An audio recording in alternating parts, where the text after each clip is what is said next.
Ever since the news about the alleged essay of Jonathan's daughter broke, people have been talking about it from all kinds of angles. As more and more voices weigh in, Jonathan's story is gaining attention and rallying support from people who might help uncover the truth in the investigation. One voice that stands out is Linda Rary, a retired FBI agent with an impressive career. Linda Rye, a former FBI agent, has offered a fresh viewpoint, which we will explore in today's film. Regarding the accusations leveled by Jonathan and Suzy Lamb, Linda has offered her professional opinion. She has been in the field for more than 25 years, with 23 of those years spent working for special agents and 7 as licensed private investigators. The allegations here instate that the late Marcus and Janie Lamb covered up the sexual abuse of their daughter at the hands of a close relative named Pete. Linda shared her thoughts on her X page. After we hear what she has to say, I will give you a detailed explanation. At the outset of her post, Linda attacks the Daystar team's claims that the CSA investigation was terminated due to its lack of merit.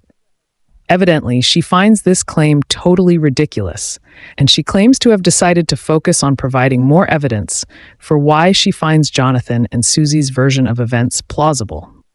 Linda stresses that her findings are not reflective of her biases or assumptions, but rather the result of her extensive training and experience in spotting deception and misinformation. Throughout her lecture, she reiterates this idea multiple times. Linda explained her reason. Taking a few days off of X while getting some work done, amusing about how ridiculous the Daystar team's news that they were informed that the CSA investigation was closed because there was no merit. I'm not even going to respond to them anymore because it is so ridiculous. So I decided to write some thoughts down as to why I see that the credibility is on the side of Jonathan and Suzy. I don't come to this conclusion as an armchair quarterback. I came to it with 25 years with the FBI, 23 having been a special agent, and approximately 7 years as a licensed private investigator. I have quite a bit of experience in ferreting out falsehoods and misdirection. Here are some things to consider when evaluating the validity information of witness statements obtained in the course of an investigation. Was it provided by someone who had direct knowledge of the matter? Were they physically present or in a position to observe or overhear? Were they directly involved? Is it corroborated by other data, such as other witnesses with direct knowledge, recorded conversations, texts, phone calls, messages, social media postings, documents, videos, or photographs? Has the witness been consistent with the details of the matter? It is reasonable for a witness to recall additional details after the initial interview. Is the source a subject expert on the matter at hand? Are they of good repute? Is the information provided plausible? Does the person providing the information have an agenda? Secondhand information is referred to as hearsay and is not admissible in court, but can be helpful in identifying other witnesses. Also, CSA investigations, while they are numerous, they are unique. They require skills and tactics that aren't usually necessary in typical criminal investigations. Here are some examples that make me tend towards the veracity of Jonathan and Suzy Lamb's testimony. 1. Their story has been consistent throughout the years. 2.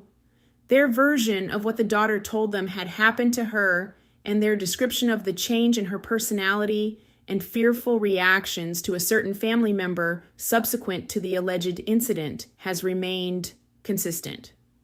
2 reliable witnesses, which includes a licensed professional counselor who also holds certification in forensic counseling, concur that the daughter was displaying trauma reactions consistent with CSA.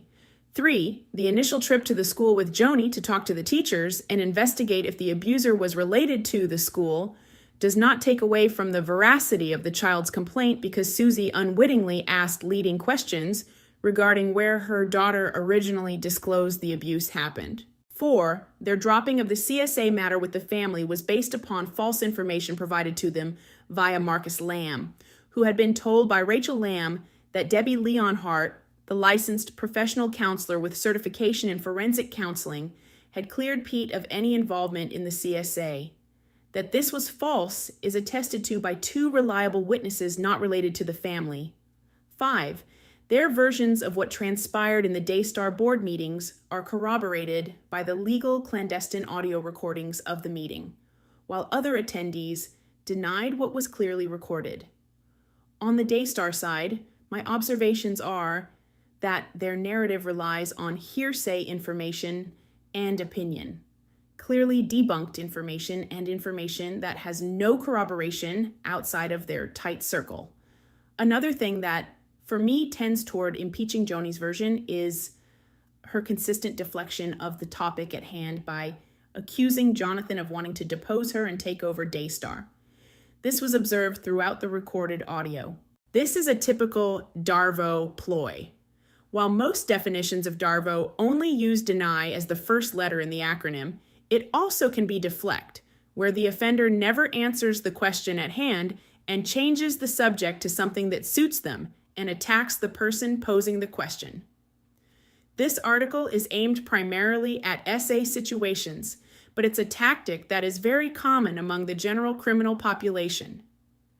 As I used to tell the trainee agents I had been assigned to oversee, the goal of a criminal investigation is not just to put someone in prison. The foremost goal is to find out what is true and then put the perpetrator in prison, and that person might not be the one originally suspected.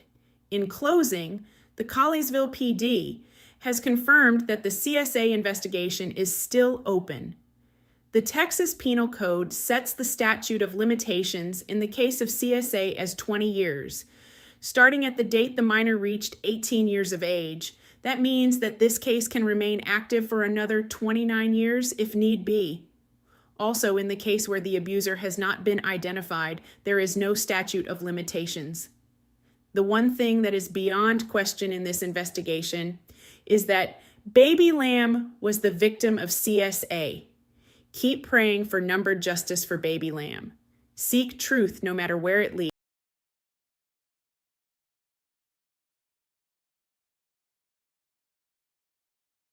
As I've been following this situation with Jonathan and Suzy Lamb, one thing stands out clearly to me.